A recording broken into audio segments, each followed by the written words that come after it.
You guys ready? Mics are live. Welcome to the Kitty Hawk Town Hall and the Elizabeth A. Smith meeting room. We are pleased to have you with us today. Before we begin our meeting, I want to provide you with a few safety and housekeeping guidelines. Restrooms are located just outside the door you entered the meeting room through. Go through these doors and the restrooms are on the right. Located just outside the restrooms are a fire extinguisher, automated external defibrillator, and water fountains.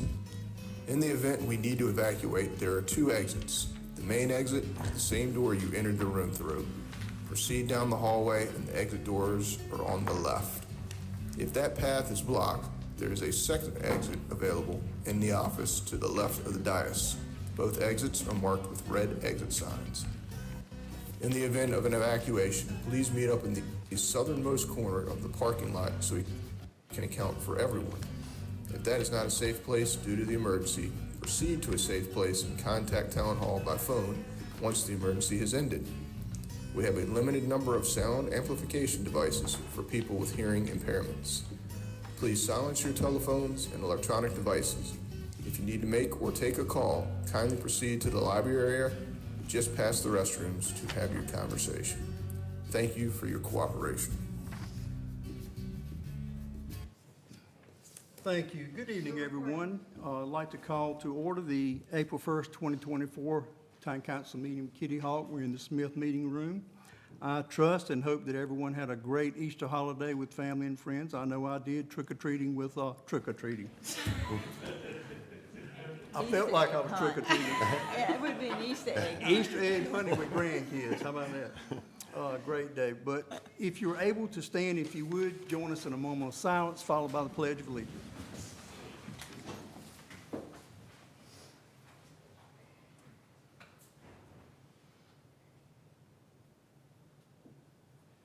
I pledge allegiance to the flag of the United States of America and to the republic for which it stands, one nation, under God, indivisible, with liberty and justice for all. Thank you, everyone. Council, I need a motion to approve tonight's agenda, please. So moved. Motion made by David, second. Second. Second by Dylan. All in favor? Aye. All opposed? Thank you. Introduction of new town staff members. Laura? I'd like to introduce you to Al Sue. She joined the town in March, last month. She has over 20 years of experience in customer service, primarily in the banking industry. She also has worked in restaurants and nonprofits. She holds a bachelor's degree in business administration from North Carolina Wesleyan University. She loves the Outer Banks and the beaches and has been living here with her family since September of 2004. She loves to give back to the community, and you can often see her volunteering at local events. She's already made a positive impact on the town here. Her role involves supporting the entire team at Town Hall from an administrative perspective, and she has a friendly voice, which you'll hear each time you call. Additionally, she assists with planning efforts, including accepting, processing, and facilitating permits and other related activities. We encourage you to stop by to say hello. Welcome also. Thank you.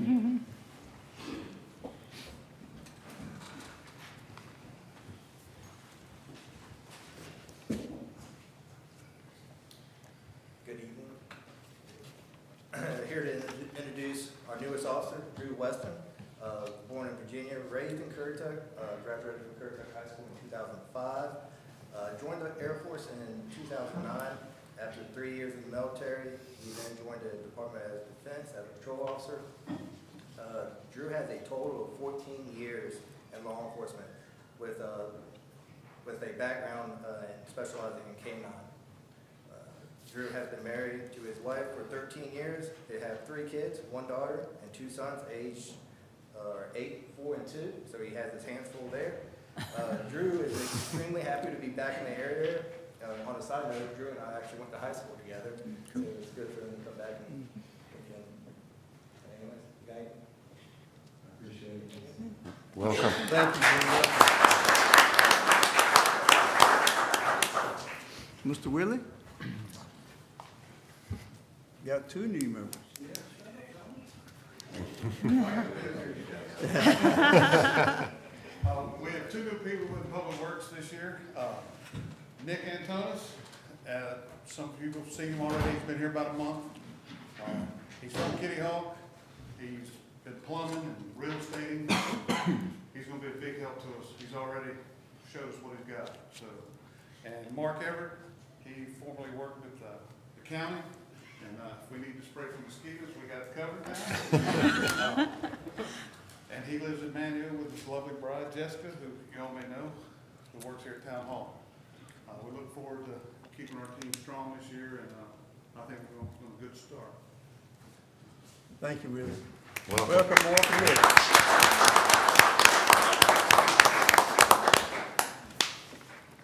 I guess you've already found out you're a member of a great team, so we thank all of you for being here. Public comment. Laura, do we have anyone signed up for public comment?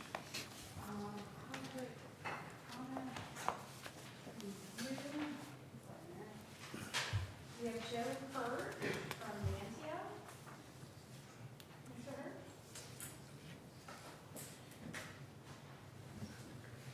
Good to see you, Joe.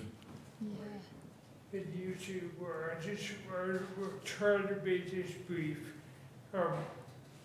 2 years ago, I recently had the anniversary of 2 years for this when I suffered a stroke, and what I wanted to do was just say thank you to you, the council, and the staff here at Kitty Hawk for the care and compassion yours. The council itself actually sent a card, expressing its, wishing me well, and also to the staff, and it meant a lot to me at the time, and I just wanted to let you know that I think that you're really caring people, and that shows in your actions, and I hope that people appreciate that as you make your decisions, that you're not just good leaders, but you're good people, and you have good people on your staff. So that's the only reason I'm here today, as I felt it was only appropriate for me to say thanks for bringing me through a really challenging time. So take care, have a good evening. Thank you, Joe.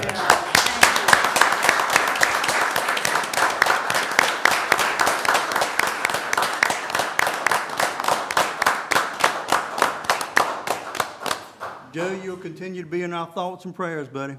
Thank you. Take care, my friend. He was a planning director here for a few years. You don't know how lucky you are. Yep. Very thankful. Anyone else signed up, Laura?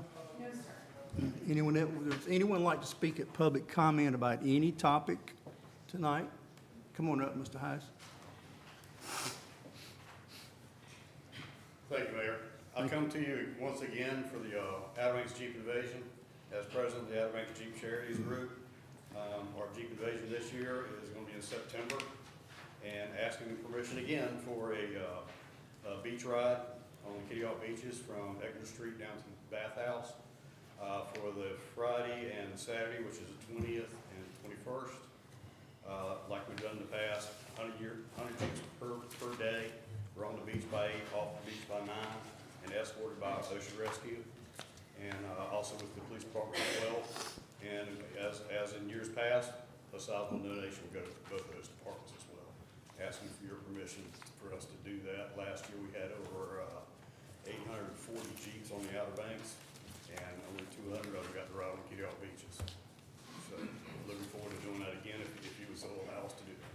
Council, I think, can we make this approval right now? I make a motion for approval of the Jeeps on the beach for the 2-day event. Second. Second by David, all in favor? Aye. Thank you very much. Thank you, sir. Thank you. Missing the best part of the beach. Look forward to seeing you. Once again, what am I gonna say? Leave the beach like we found. Don't tear up my beach, okay? All right, thank you, sir. Anyone else signed up to speak or would like to speak at public comment? Okay. Laura, let the record show no one else chose to speak. Council, I need a motion to approve tonight's consent agenda, please. So moved. Motion made by Charlotte, second. Second. Second by Dylan. All in favor? Aye. All opposed. Item 7, we had no items removed from the consent agenda. Item 8A, we have a special use permit and site plan. We need to go into public hearing. Dylan? Mr. Mayor, before we begin with this item, I'd like to ask the council to recuse myself due to being employed by the applicant's engineer. Very good, Dylan. David, do you agree with that? I'm fine with that.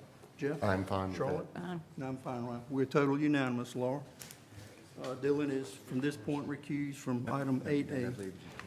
If anyone would like to speak, item 8A, the public hearing special use permit, you need to come up and be sworn, please. Rob, are you it? Okay. Do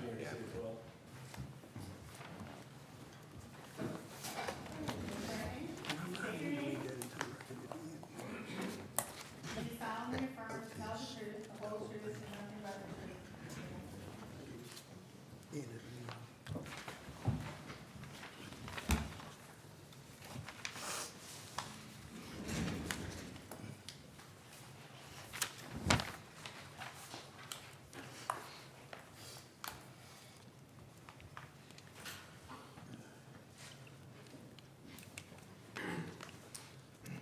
All right, as you mentioned, this is for a special use permit request for a EMS substation at 4907 and 4911 Putter Lane.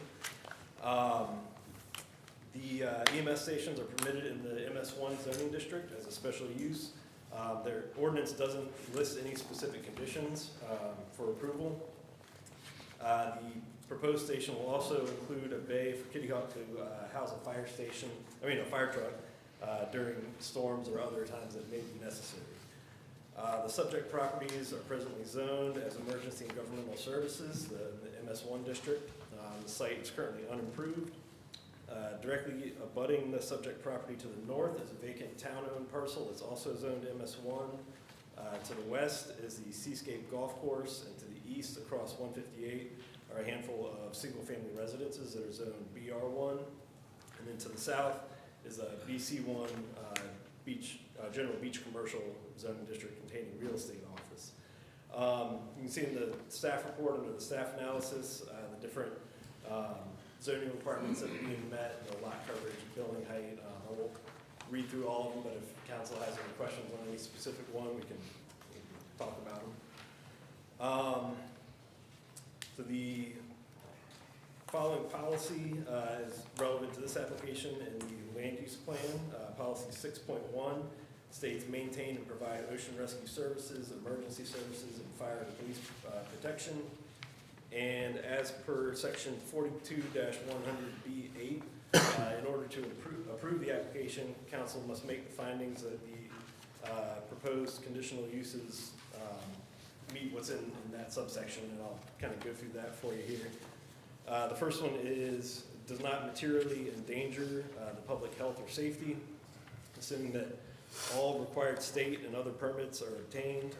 The authorized agencies will have reviewed and permitted the driveway designs and locations, septic systems, water lines, stormwater management. Therefore, we presume that these improvements would be made in a safe manner. B, that it does meet all required conditions and specifications. As a kind of detailed in that staff report, the minimum requirements are met. C, that it will not substantially injure the value of adjoining property or be a public nuisance. The applicant has supplied the following evidence to support that this condition is met. First, the architectural style of the building blends with and complements the existing adjacent buildings and residences in the general area. The building is not located in a residential neighborhood. The building is located on and will directly access North Croatan Highway, which is a major thoroughfare. The same emergency vehicles, along with emergency vehicles from other agencies, already traverse this highway for emergency responses. The location of the station will provide quicker response times, benefiting residents. There are no existing residences within a direct line of sight to the side, in front of or behind the new station. The residences behind the new station are separated by a golf course, greenway, and a line of dense trees and vegetation. The closest residence in this direction is approximately 400 feet from the proposed building. The existing residences directly across North Croatan Highway are separated with dense trees and vegetation.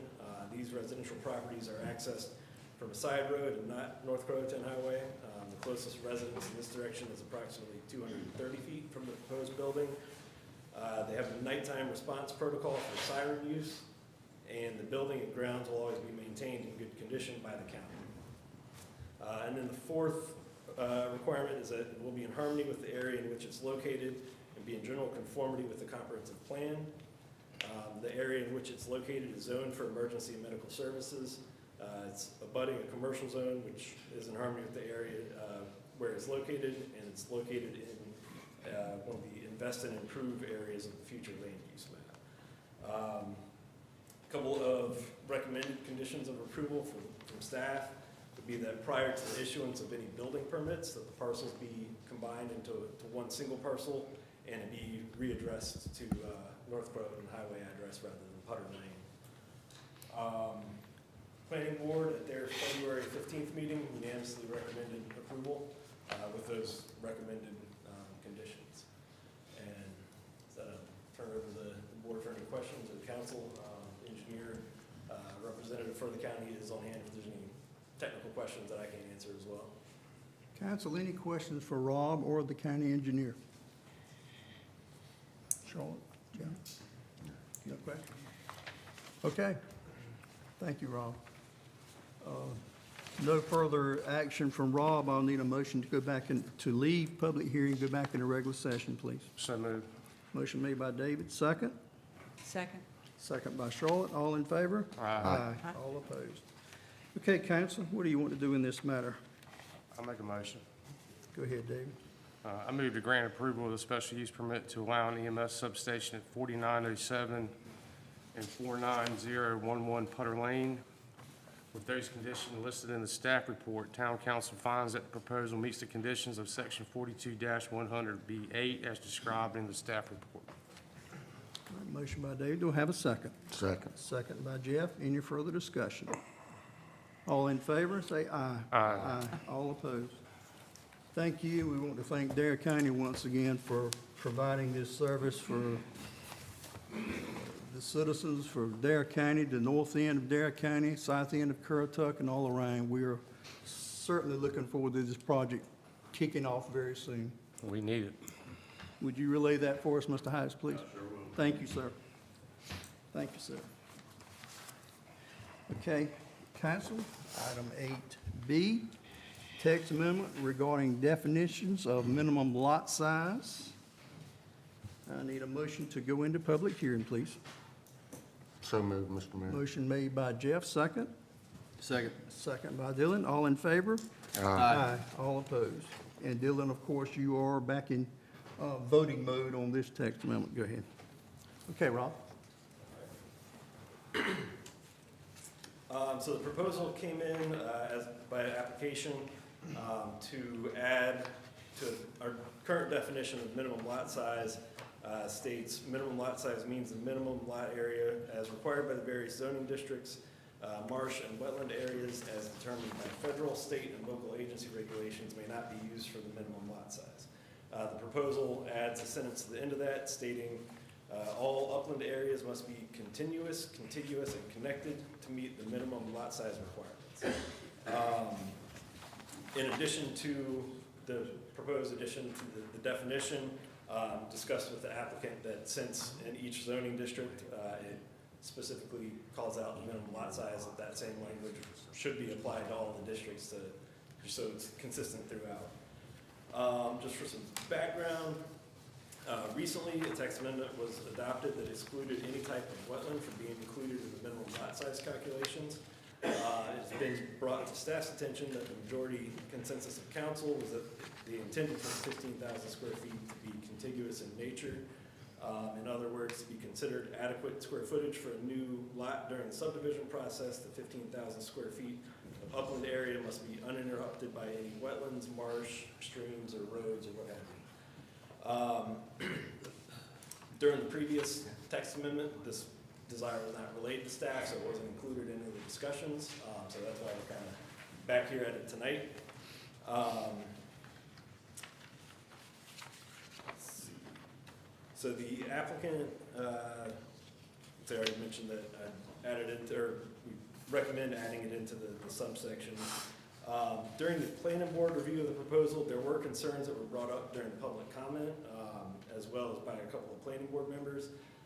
Primary concern being that if the intent of the proposed text change is to protect and preserve wetlands, that the adoption of the proposed language could actually have the opposite effect. I got a graphic that I'll put up in a minute here. Should the amendment be adopted, the concern is that potential developers could then obtain permits to fill as much of the wetlands as possible, or if they're non-jurisdictional wetlands, might not need permits to fill. In order to gain those 15,000 square feet of contiguous uplands prior to applying for a subdivision, the resulting action could potentially result in more lots or development on a tract, as there would be greater amounts of non-wetlands area to work with, result in greater impacts to the wetlands. Additionally, there's no specifics as to what constitutes the uplands being continuous, contiguous, and connected, meaning a developer could have a potential lot that contains 10,000 square feet of uplands in one area, another 5,000 square feet in another, and then whether obtaining fill permits, or again, if it's non-jurisdictional wetlands, just go in and fill it without permits. They could do a thin strip, just connecting the two, disturbing more wetlands and creating a kind of funky parcel that that little strip wouldn't really have much use to. The following policies and objectives relative to the application in the land use plan. Policy 3.1, manage land use and development to minimize primary and secondary impacts on resources and existing residents through standards for development. Policy 3.4, encourage residential that fits Kitty Hawk's character, maintain zoning regulations that protect the character of Kitty Hawk's neighborhoods. And policy 4.1, encourage the preservation of maritime forests, floodplains, marshes, and wetlands through development regulations and land protection initiatives. And at the February 15th planning board meeting, there was a motion to recommend denial of the proposed text amendment. That motion failed by a vote of 2 to 3. So it comes to the council with a recommendation of approval. And just to kind of show what I was trying to get at with the wetlands, like this is just a hypothetical. I just found this area in Kitty Hawk and circled an area. If they got 10,000 square feet of uplands here to the right, and then another 5,000 square foot pocket over here, there'd be nothing that would prevent them from just filling a little strip there and connect the two. And now we've got contiguous wetlands. That lot would be approved under the language that's being proposed.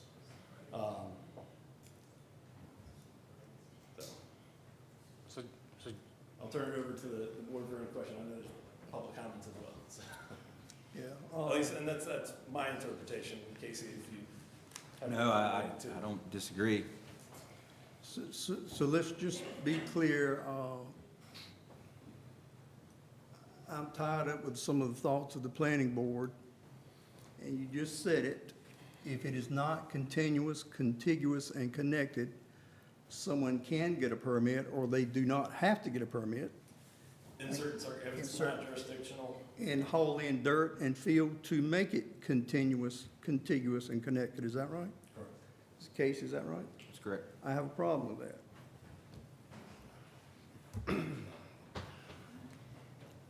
gonna have a comment on it as well. Jurisdictional being defined by 4 and 4. Yeah. Right. So if you can walk around it in a full circle and it doesn't lead to another body of water, it can legally be filled. And let me be clear, I understand the intent of this text amendment, but I have got a problem with what I just said. Doesn't this add another layer of protection for our town? That CAMA would be, that they don't just hand those out, do they? I mean, you have to have a reason to want to fill that area, is that right? This doesn't apply just to CAMA wetlands. So there's the CAMA wetlands and 404 jurisdictional wetlands that they'll permit up to a certain amount, and then there's, we're just talking about the non-jurisdictional wetlands that the Army Corps used to consider, it used to be under their jurisdiction, but based on a recent, I guess about a year ago, Supreme Court case, they don't have jurisdiction over it anymore. But even if it's still technically wetland, they wouldn't need permits from Army Corps to go in and fill it. I guess they would need a land disturbance permit to bring it from the town, but there'd be nothing that would prevent us from issuing that permit. Okay. Is the applicant here tonight by any chance? Would you like to come up and be sworn and speak? Come on up. I don't think they need to be sworn. Yeah, for text amendment, you have to. Okay, excuse me. We're excuse good. me. It's not a special use. Come on up, Jamie. Mr. Hines, come on up, sir.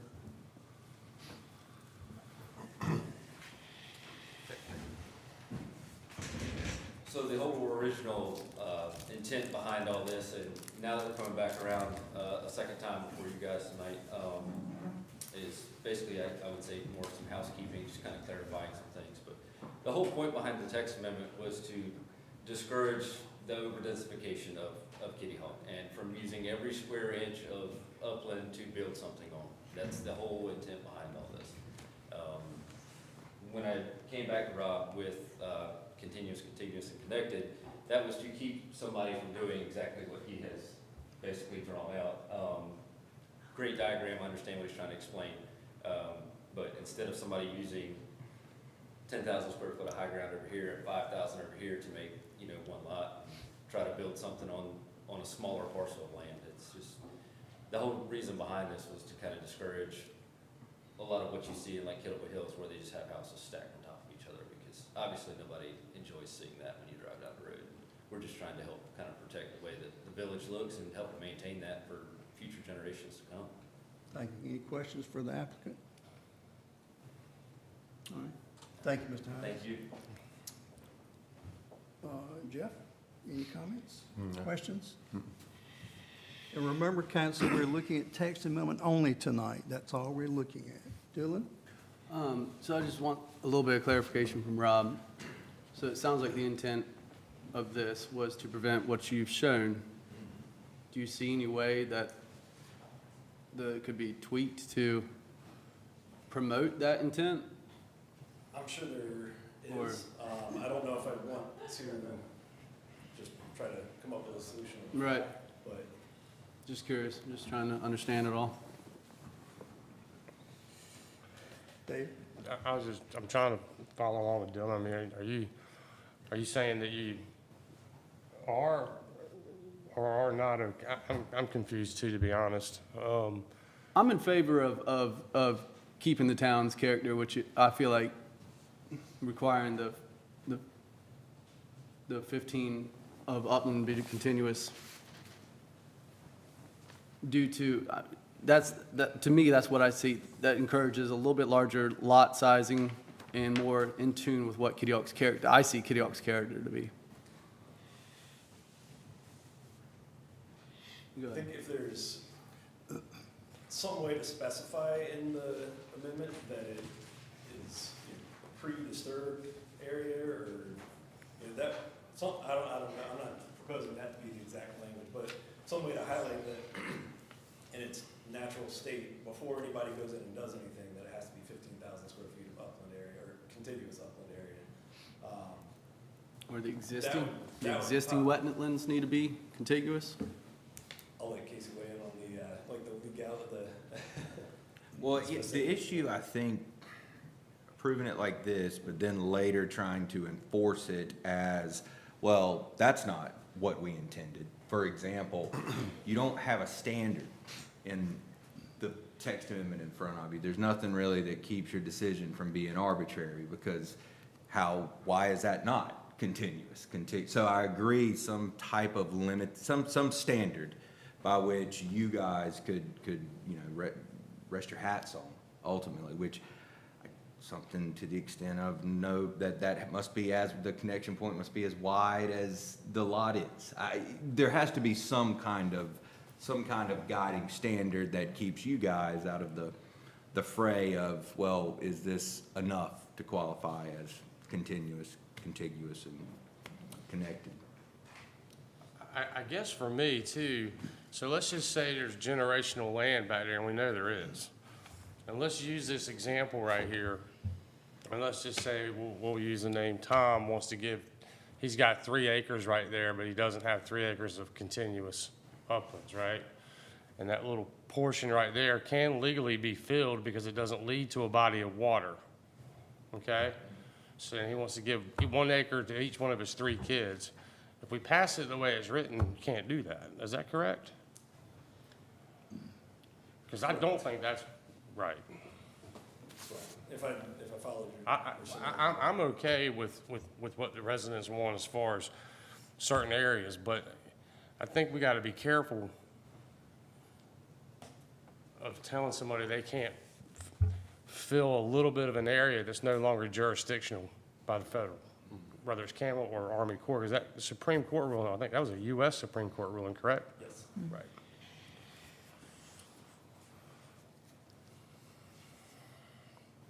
I hate to see down the road somebody wanting to divide some land off to their children that can't do it. Of course, it could be a different council that come in and change it all again, and might not be an issue.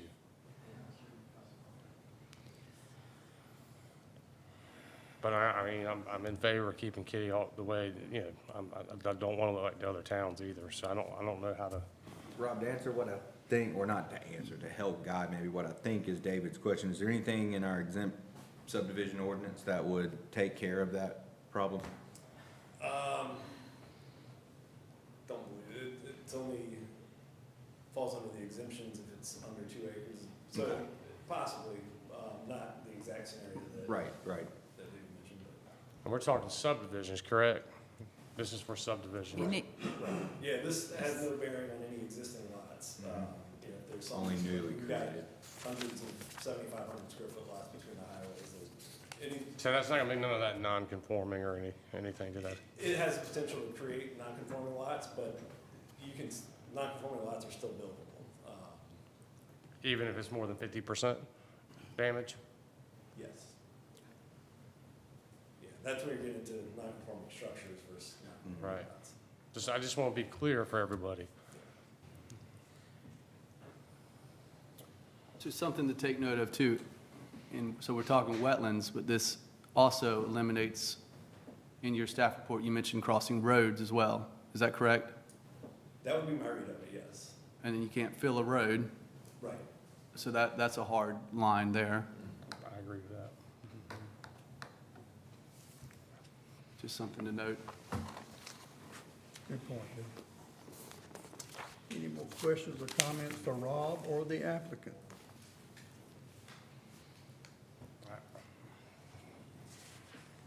All right, if nothing else, I need a motion to leave public hearing and go into Public regular comment. session. Yeah, public comment.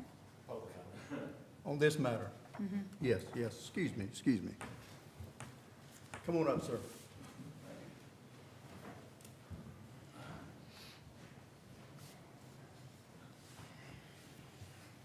I knew you'd be here tonight, sir. Good to see you. Thank you. For the record, my name is Ralph Calfee. I am a property owner in Kitty Hawk. I think this is an excellent example of issues with, or problem with, what is proposed to be done. I agree that wetlands are valuable. There's no question about it. The protection of wetlands is well-established policy of the town of Kitty Hawk, land use plan and other things. And the protection of wetlands clearly should be enhanced. However, I ask that, especially in light of the example you see before you, that continuous wetlands are extremely important. If you have a wetland that is hundreds or thousands of feet long, that wetland, a primary function within that wetland is that the inhabitants of that wetland will migrate and move all along that wetland. The amendment that you are proposing, or that is being proposed, and example being here, is an amendment that is going to create strong pressure for applicants to put land bridges between uplands, which will then bisect the wetlands, just as this example does.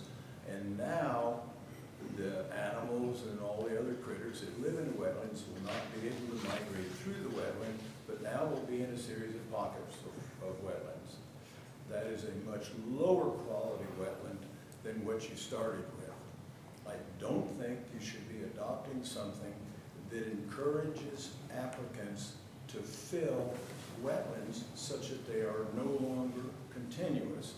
The continuity of wetlands, in my view, is just as important as the continuity of uplands. It's something we need to protect.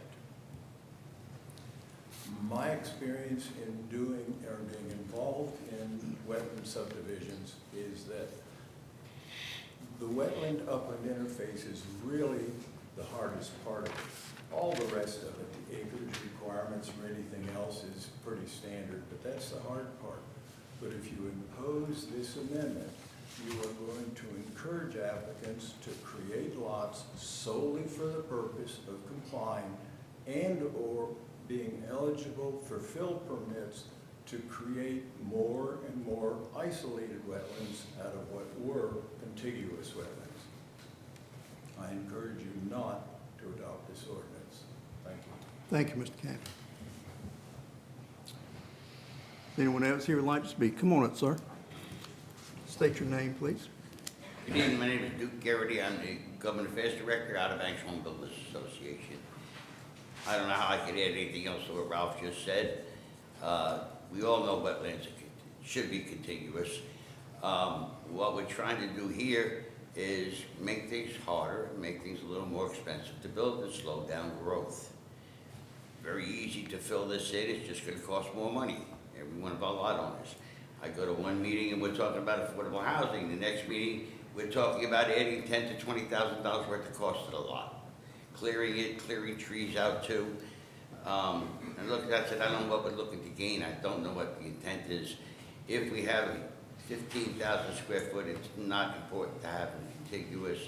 We have some wetlands, there's all kinds of wetlands this town is built around it.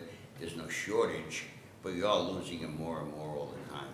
I'm asking you to think about this ordinance real close tonight, and I recommend denial. Thank you. Thank you, sir.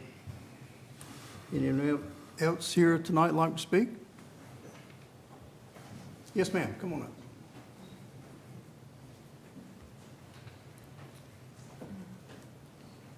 State your name for the record, please, ma'am. I'm Carly Hines. Okay.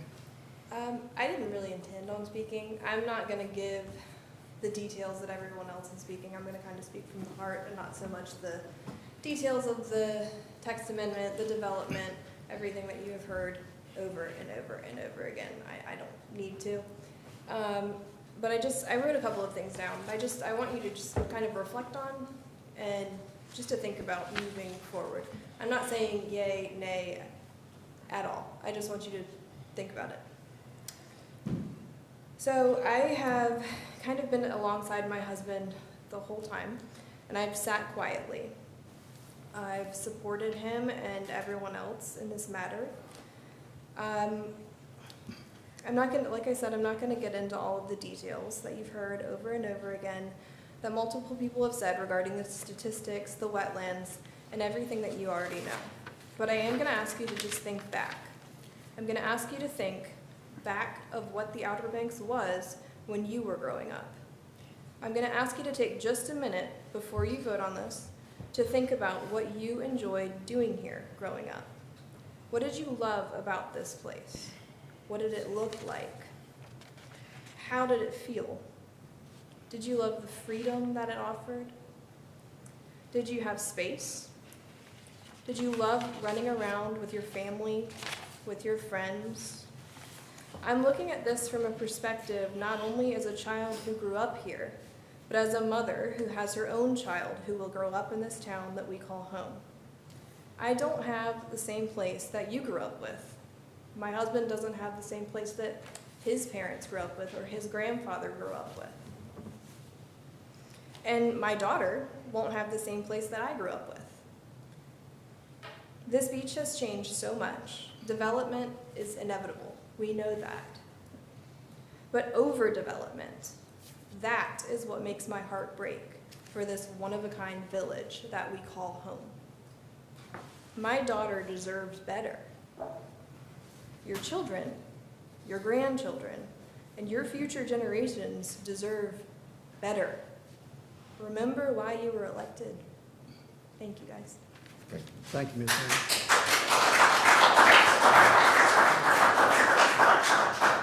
Does anyone else like to speak? Come on up, sir.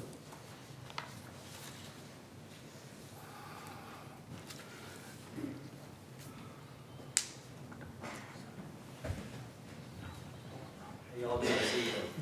Fine. My name's Wade Tillett, born and raised Kitty Hawk, North Carolina, United States of America.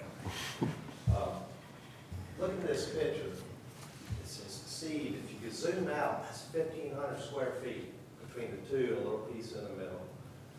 Say the next lot, if you make that land bridge, it's going to turn that into a bog. The next little bit, like Mr. McAlphy was saying, I mean, the nutrients are doing enough for our marsh already. But the second you get rid of that water flow, it's just contaminated. It's be stagnant, kill everything in the middle of it. That water needs to come and go. And I don't know, by the time you got a 10,000 square foot little piece on the side, by the time you got the house and the driveway, much less the access going to it from wherever the world's come from. Nobody even talked about that. You know, that is that side. So what they got to pump septic across the other side, like Dylan said, it's, I mean, I don't know, in order to, I don't know if it's the culverts or whatever, that water's got to flow. That land was made the way it is. It needs to stay that way. But it's just, it's crazy. What it is, we're running out of good lots beside our banks. Got wood right over here, we got wood right over there. You know, we're not Virginia Beach where you keep going in and in and in, or Myrtle Beach. You know, we're on an island. It's just hard. You know, and I think about it, and I get it. I got 4 babies myself.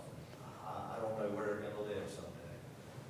I don't know. I just want my babies to be able to climb up a tree and shoot a squirrel, you know, in the woods that were there when I was there, like they were talking about. Anyway, I appreciate y'all's time. Thank you, Wade. Yes, Thank you.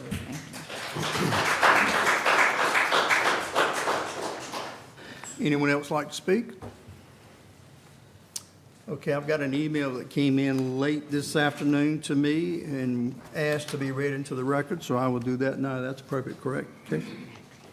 Dear Mayor and Council members, I hope the emerging spring finds you all well. My family and I are out of time for spring break, but I was informed of tonight's potentially impactful meeting and felt compelled to write. I'd like to reiterate our support of the Mark Perry's Wetlands Text Amendment. I stand by all the sentiments contained in my previous email of 12/1/23 and feel they are even more poignant in light of rumors of developer thirst for the north end of Kitty Hawk. Decisions like this text amendment have the potential to benefit those who don't live in our town, but greatly impact those who do. Open space is our most important non-renewable resource. We all know that these individuals are not above saying one thing but doing another, then hiding behind empty phrases like business is business and our hands are tied. Our society is becoming infamous for making short-sighted policies that are exploited for the gain of a few over the well-being of the many. Please consider us your neighbors and our collective future when you legislate tonight. Thank you once again for your continued service and your thoughtful consideration. Eric, Tina, Allegra, Kai, and Jasper Reese.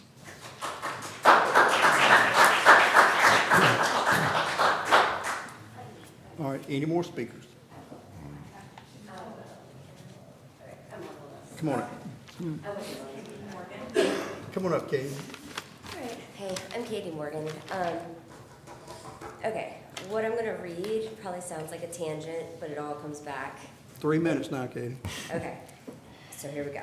All right, I'd like to start off by reminding everyone that the House Bill 259 is still part of the state legislation, and that by staying with the Coastal Affordable Housing LLC, who was looking at the land between, on 158, right there between, you know, the Woods Road, coming all the way down to the ABC store, which is all marsh, whose primary owner is Jordan Hennessy, the same 29-year-old that owns the Miss Katie Dredge. He can at any time build wherever he wants, at whatever capacity he wants, without any input from any of the local towns or its citizens. And by returning the state's $35 million, that whole problem would go away. So I would hope to think that the Board of Commissioners would consider that. That would help a lot of this. With that said, I have public records directly linking Hennessy to the development of the House bill. I have receipts showing that on 6/19/2023, there was a call he had for 3 hours, 42 minutes reviewing and revising legislation regarding exemption of zoning requirements. And there's another receipt for September 22nd, 2023 for a 2.5-hour call regarding the same thing. Let's see. Kitty Hawk Estates LLC owns almost every lot lining the North Crowtown Highway from the Woods Road to the ABC store, which, like I said, is all marsh. On February 16th, 2023, Coastal Affordable Housing transferred $25,000 to this company with intentions of purchasing this property. On the same date, on February 16th, 2023, wiring instructions were sent from Sharp, Grand, Baker, and Varnell's office, meaning they're handling the transaction. On January 31st, 2024, Sharp, Graham, Barker, and Varnell's law office sent $10,000 for the Witchard option fee, which is also Kitty Hawk Estates LLC. Mr. Garnell, which we all know is the town attorney for the town of Kitty Hawk and the town of Kettleville Hills. I say this all to say that there are serious wheels turning and people need to be aware that things are happening fast. I say this all to shed light on the fact that someone in the town of Kitty Hawk has known about this since it's been discussed since 2022, and while Mr. Varner's law firm has been helping since at least February of 2023, I say all this to shed some light on the local collusion and serious conflicts of interest, even within the town of Kitty Hawk. I personally don't feel like Mr. Varnell should be allowed to weigh in on any of the wetland text amendment language tonight or ever, because his firm is intimately working alongside the very company that is trying to get rid of wetland protections. So, I have 35 more seconds, but yeah, I brought my kids back here too, and it's for the same reason. Like, I just hope that y'all don't just look at this as a legal matter. This is a personal matter to everybody in here, and there are people in this room that are intimately involved with things that are happening that shouldn't have any kind of interaction with the amendment at all. They shouldn't know what's happening, so thank you for your time. Thank you, Kate. I'm gonna have a comment on that.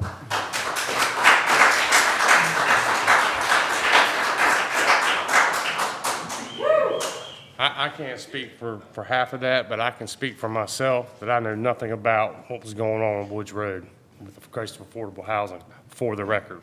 It's on Woods Road today. I understand where it's at, but you're making an accusation that somebody in here knew about that. And this, for the record, I did not. Okay, I'm saying Mr. Okay. Varnell knew about it. Okay, any more speakers for this text amendment?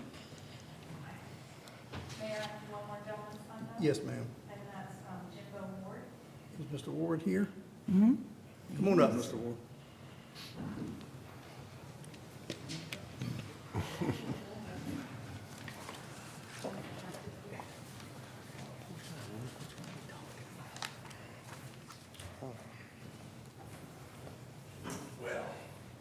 My name is Jimbo Ward, and I certainly don't want to follow Ralph Calfee. But basically, everything he said is exactly what I came to say. You know, I guess everybody looks at development different. You know, I'm 74 years old, and I grew up on the beach, off and on, sporadically, I guess you could say. And I could get in my truck and drive 5 minutes and get in my duck line and go hunting. My kids can't do that, and they can't do that because we had kids. And you had kids, and Jeff had kids, and Miss Walker had kids, and those kids changed this beach. And so when we say the developer messed up this, or which developer? Daddy Perry, when he subdivided his chunk of land, the Walkers, when they put in a trailer park, it's inevitable. The question to me is really more like Mr. Calfee brought up. How do you handle development with doing the least amount of damage. And what does the future hold in store for any of us in Kitty Hawk? People in this town fought the medical center, and they got a candy store. I hope they're happy. Seems to me they'd have been an awful lot better with the new medical center. You fight the use of property to individual homeowners. 40 years from now, this board will probably be populated by 2 people from Ohio, somebody from Pennsylvania, somebody else from New Jersey, and 1 Kitty Hawker. And they may look at that piece of land and go, wow, we can get 22 multifamily units on that property. When that property is used for Jeff Pruitt's house or Jimbo Ward's house or Dylan Tillett's house, that's what it will be used for. And I'd rather have a family in Kitty Hawk. Well, I'll be gone, so it won't matter. And probably my kids too. But I'd rather have a family there today because something like that will never happen again. And we talk about, and we get all upset about the cost of construction where people can live by creating the 15,000 square foot lots and then trying to make the uplands contiguous. You look at you drive through Kitty Hawk and see, for instance, what Stephen LaFrance has built.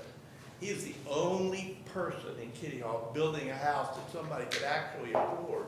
And under this new ordinance, that land would be unusable. It could never be recorded. A young family would never have the opportunity to move into a somewhat small home, but still nice looking homes that he's building. And if you go right down Kitty Hawk Village Road, you will see house after house after house that meets that criteria. Thank you, Mr. Warren. It's up to you. Thank you. Thank you, sir. Anyone else signed up, Laura? Yes, sir. Anyone else like to speak? Come on up.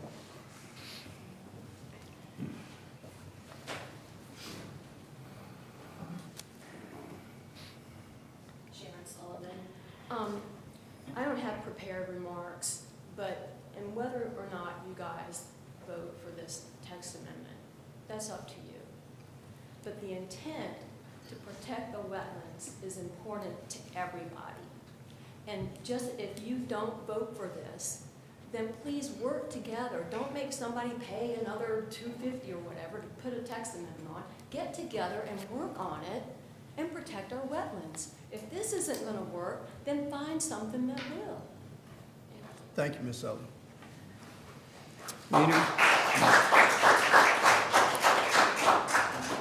Anyone else like to speak? Anyone else during this public hearing? All right, council, I need a motion to go out of public hearing, go back into regular session, please. So moved. Motion made by Jeff, second. Second. Second by David, all in favor? Aye. Okay, council, what would you like to do? Any discussion?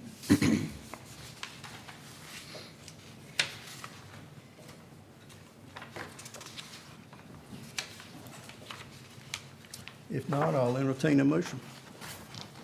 Well, I mean, you know, we're getting shown scenarios, and that's really not what the job is tonight. Our job is we were given a text amendment, and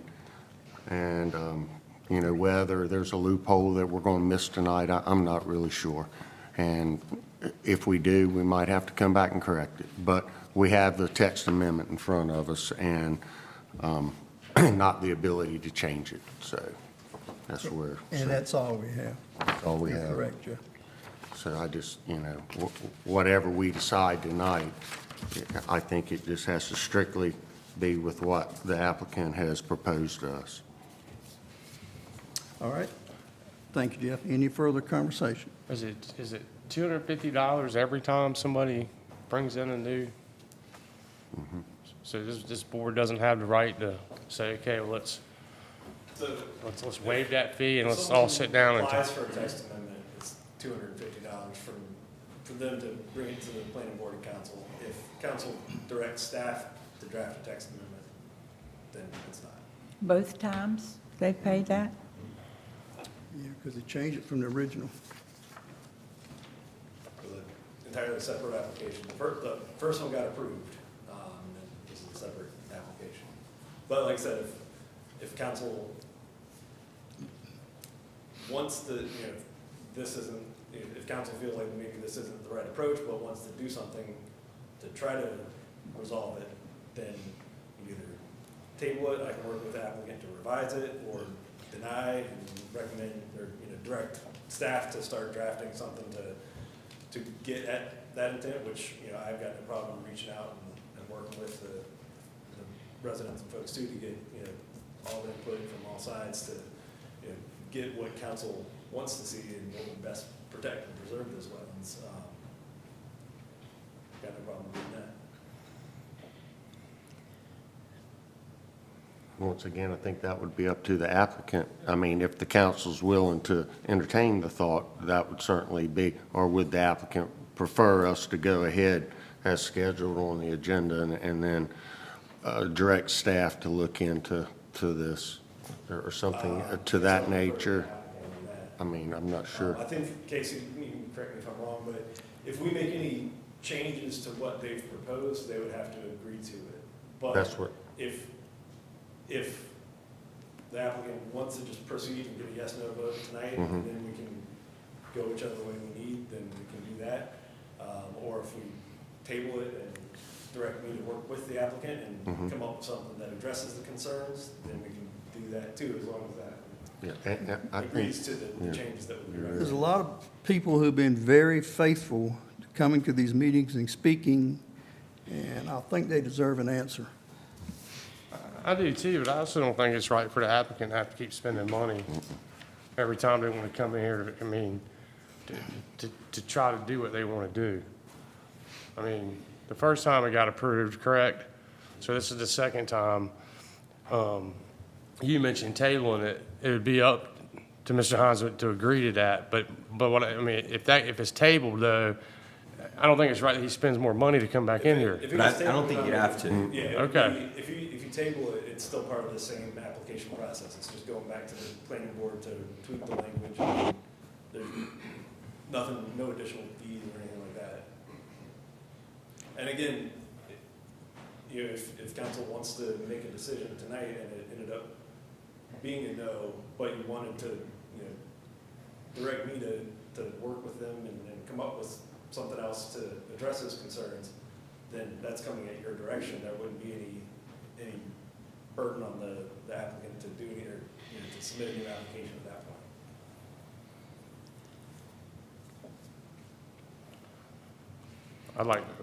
I'd like to hear, if you guys don't mind, I'd like to hear,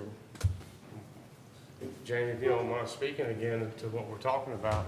Because, I want to help out. I want to help, but I just want to make sure we get it right. Absolutely. And I agree, there's been, I think this diagram kind of threw a little bit of a twist in the way a lot of us had envisioned this going. I Did think for a me. lot of us wanted to see, and any input is, if anybody has anything, but I think a lot of us wanted to see, instead of literally a land bridge cutting off continuous flow of wetlands, we wanted to see, all right, you need to have 15,000 square foot of uplands, as in, take the 10,000 and make it 15,000. That's together, you know what I mean? Not just making bridges, but to, this is not, as Mr. Calvin said, when you start cutting off continuous wetlands, we're not doing any good there. And I do think that's achievable, but the angle that we have to look at it is, when we adopt something, somebody's gonna be looking at it, all right, how can I work around this? So if, like I mentioned earlier, if we wanna, not to start proposing language like a fly during a meeting or anything, but, some way to figure that, 15,000 square feet of contiguous naturally occurring wetlands or something, or uplands, sorry.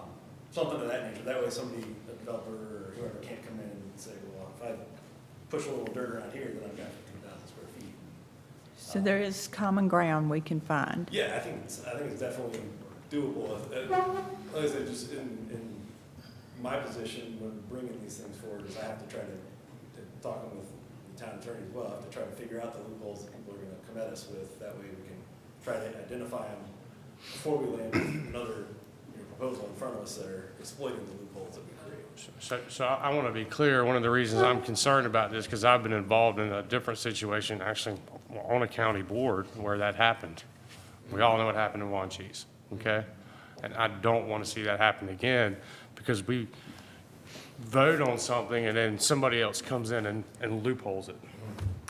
And That's I mean, the I'm concern. with you, like this Because area I want, here is just a random spot in town that I picked out, but I have had a conversation with an engineer who's working with a different area that said if it gets adopted, he's already drawn up plans to do something I like can this. see this I for can't- sure. Right, and so I want the residents to get what they want, but I also want to make sure by them getting that we're not having another replication of what happened in Wanchese. Right. I think that's.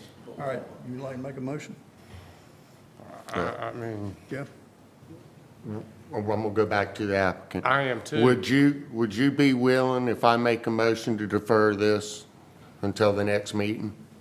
So that you get time to see if this won't cost it, to rewrite the language so that we can, when we vote on this time, we can truly try to do the best we can of getting you what you are trying to achieve. If you are, I'll be willing to. And to add to that, I'm happy to sit down personally as well with you, and maybe, if it's allowed, Jeff, if he's willing to sit down with me as well. Or, As long as it's not more than. Can't have it too. I understand, it can be myself and one other person, Dylan or Jeff or whoever, Yep.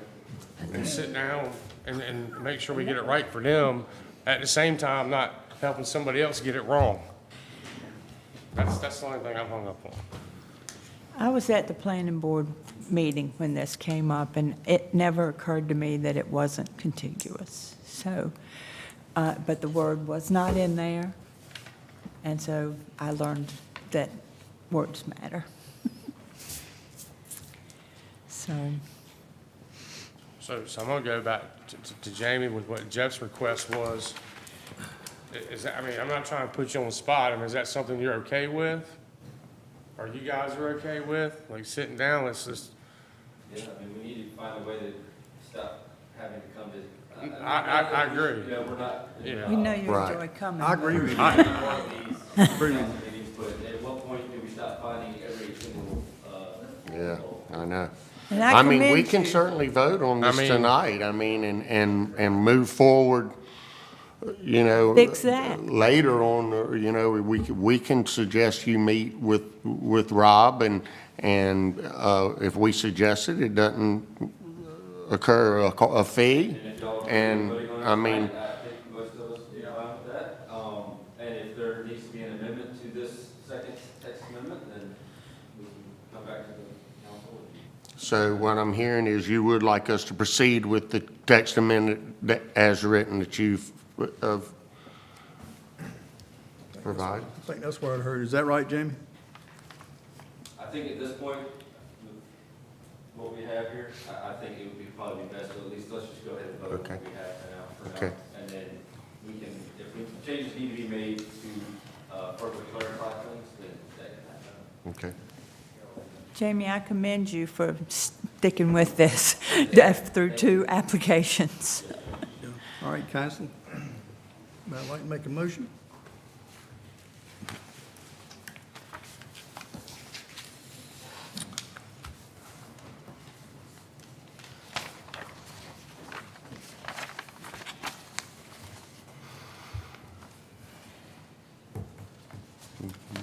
Yeah. Yes, I will.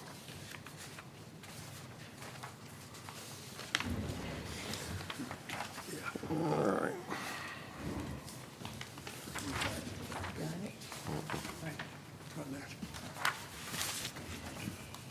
I move to approve the proposed text amendment to the definition of minimum lot size, Section 42-1, and relevant district regulations as presented in the staff report. Town council has found this proposal to be consistent with the town's adopted land use plan. Second. Got a motion, second by Charlotte. Any further discussion? All in favor, aye. Aye. Aye. All opposed? Aye, because of the way it's worded. So the motion passed 4-1. Who was, I'm sorry? I voted against, did you? I did not, because we can apparently come back and fix it. Okay. All right, motion has passed. Thank you, Jamie.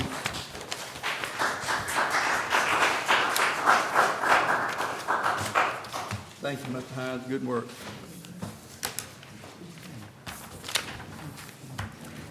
All right, no old business, any new business? We have no new business.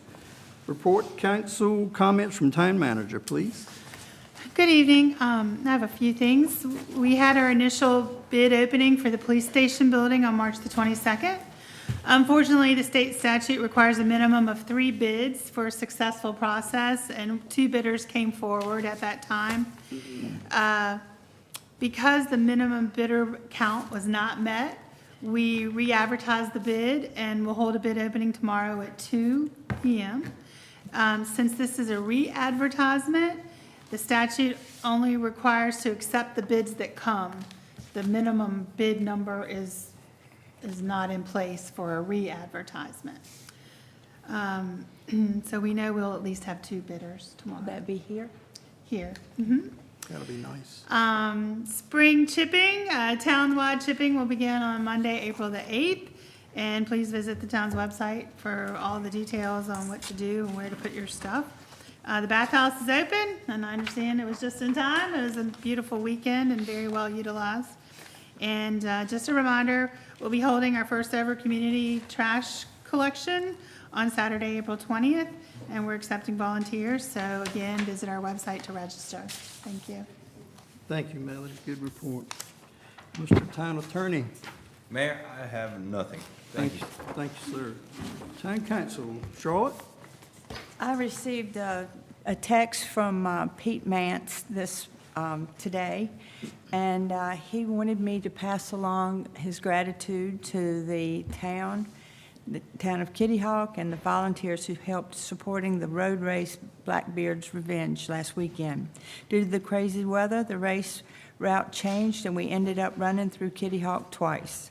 It was so nice to have a bathhouse as a food and aid station, and any volunteers from Kitty Hawk made the event possible, and many did. This isn't, but it was cold and rainy with lots of changes in the race until the last minute. I know that all the runners, including myself, were super grateful to have the opportunity to run up and down NC 12 last weekend.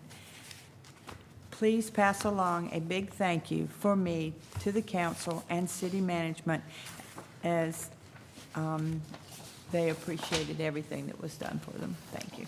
Thanks, Charlotte. Jeff? I don't have anything tonight. Julie? I want to welcome our new staff members. Thank you for putting your applications into the town and serving the town. That means a lot to all of us to keep things working the right way. I want to thank everybody for coming out tonight.